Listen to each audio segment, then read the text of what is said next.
Ladies and gentlemen, welcome to the Mission Critical Podcast, sponsored by EFTG. It's GAC 2026, y'all. And we are here at the CU 2.0 Museum of Illusions Happy Hour. This place is crazy. There's all kinds of illusions going around here. But what isn't an illusion is this podcast. This is a real deal.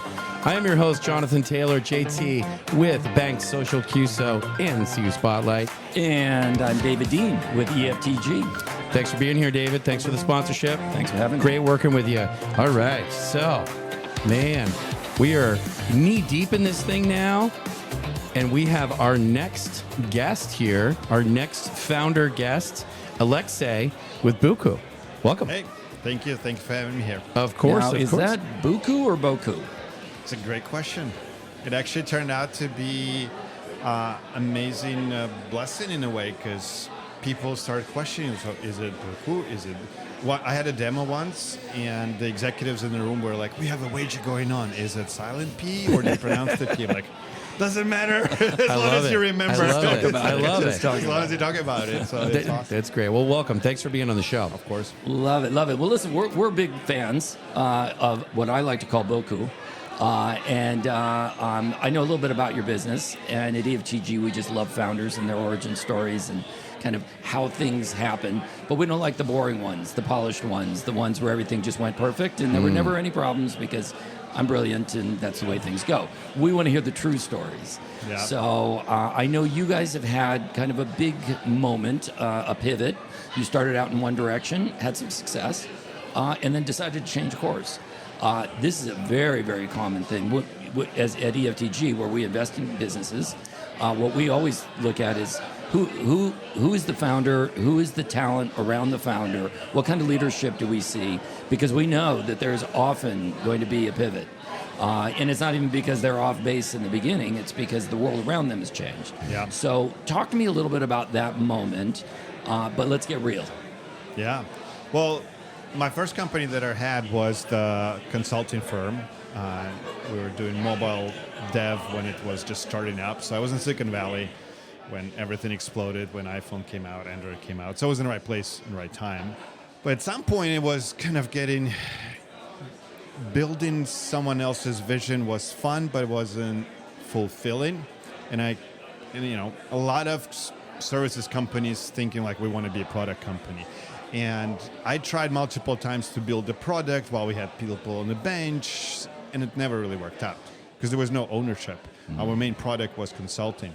So a aha moment happened. I was already working with a credit union who just launched at that time their new mobile banking technology, and they got like 1,000 one-star reviews.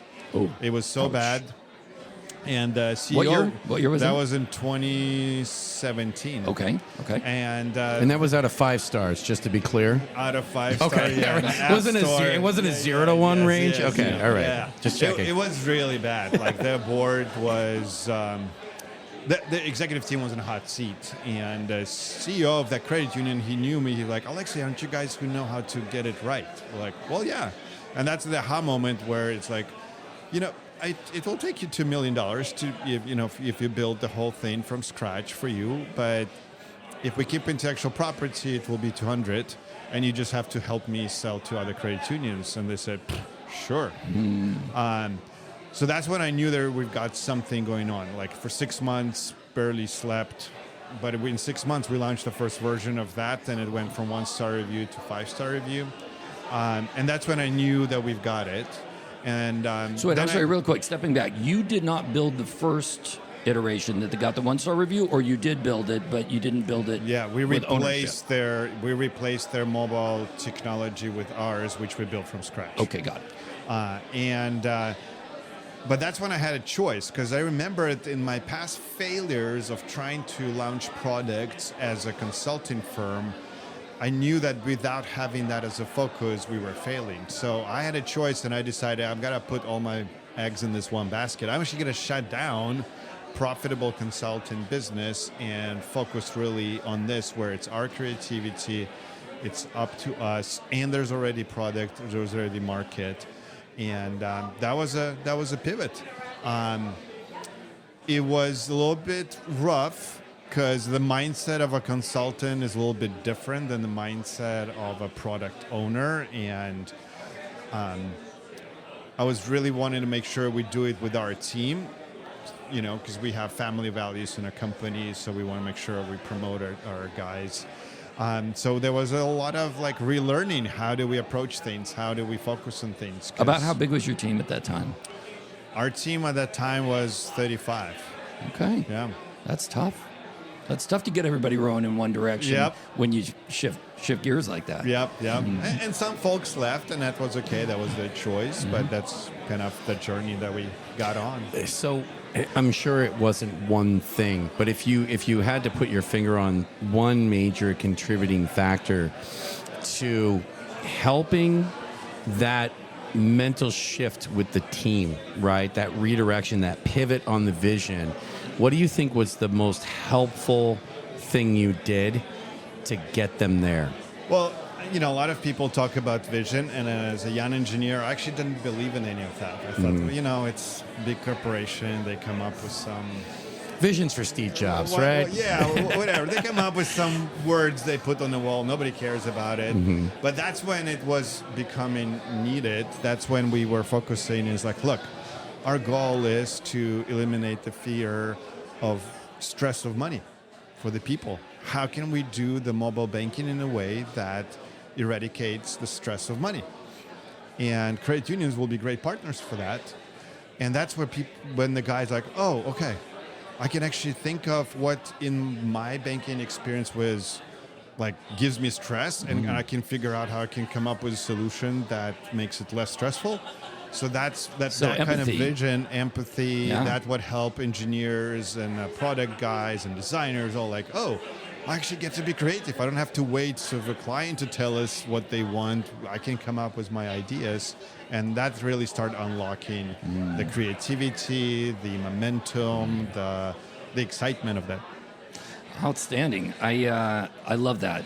And I think really hats off to you. I mean, that's not an easy accomplishment. I've seen the wheels fall off. It's a gutsy move. It is. You knew that it needed to be done, though, and you did it. So outstanding. Very, very quickly as we wrap up here, tell us a little bit. I know you have multiple products. Tell me about the product suite and which of your products right now you're most excited about right now. And I know you love them all. Yeah. But what is really exciting right now? Well, the family banking right now is what's really exciting. Okay. Boucoup is the name of a product. And for me, I have 4 girls. And that is my motivation, because I was just thinking... I've got 3. I've got 2. Okay. We specialize in princesses, I guess. Here yes, we go. This is true. But I was just thinking, how can my ceiling of my life be the floor for them?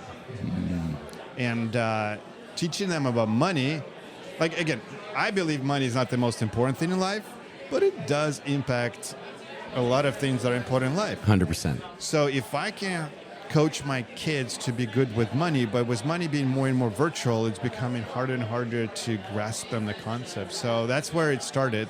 And apparently credit unions love that too, because they want new generation of members. They see how it's important for parents to coach their kids with money, have the right tools in their pocket. For example, I believe my purpose in life is to eradicate the fear and ignite hope. And for young generation, the fear comes when they know the loans are coming, they know the credit cards are coming, they know the autos, mortgages, student loans, but they've never understand it. And so that brings the anxiety in the high schoolers a lot. And same for parents. We're well, how are my kids going to do it? Are they going to be okay? Are they going to know it? We'll find out in 20 years if we screwed up or not. So all of that anxiety builds up. But when the kids, for example, one of the features is loan from parent. As a parent, I can give a loan to my kid, and she gets to see it like a loan. It feels like a loan. There's UI, due date. She clicks pay button, money comes back to me. There's interest. There's late fee. It also makes repossession a lot easier. Yeah. There's that. I just bought iPhone for my girl and said, hey, you got to have skin in the game. You can't keep breaking them. So, but the cool thing is now her that's what monthly payment feels like. Oh, that's what interest is. Yeah. Now she's learning by doing an understanding, and that understanding gives her confidence and gives her hope, and that's really where. Yeah. What a fantastic way to wrap up, because we think about mission critical. The things that we think about and the things that we talk about. When we talk about mission is the credit union's mission. You play a critical part in them being able to deliver on that mission. Yeah. And what you just talked about was not customer acquisition costs. You weren't talking about retention. You weren't talking about how do we make sure we get the younger members. Yes, these are business challenges that are top of mind, but you're starting with the mission, which is we need to educate these younger members so that they can become effective and efficient with understanding finances in a world that's going to be very different than the one that we grew up in. So thank you. Thank you for sharing your story. We look forward to watching your business explode. Pleasure. Boucoup. Thanks for having me here. Boucoup, Alexey, thank you very much for being here. And thank you, listeners, for coming on this journey with us. It's the Mission Critical Podcast, sponsored by EFTG. David, thank you for being with us on this journey.